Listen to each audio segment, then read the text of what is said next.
আপনি কি জানেন বাংলার লোককথা প্রথমবার ইংরেজিতে কবে পাবলিশ করা হয়? উত্তরটা জানলে হয়তো সারপ্রাইজড হয়ে যাবেন।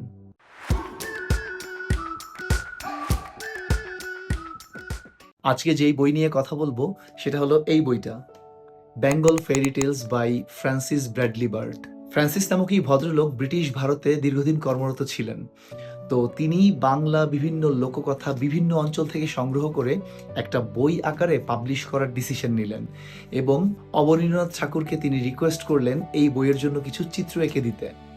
১৯২০ সালে এই বইটা একসাথে নিউ ইয়র্ক এবং লন্ডনে প্রকাশিত হয়। আজ থেকে ১২৬ বছর আগে প্রকাশিত এই বইটাই বাংলা লোককথা নিয়ে প্রকাশিত প্রথম ইংরেজি বই।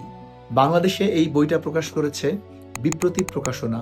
আমার কাছে তারাই এই বইটা পাঠিয়েছে। আমি প্রথমত বইয়ের পেজ কোয়ালিটি এবং প্রিন্ট কোয়ালিটি নিয়ে একটু বলতে চাই।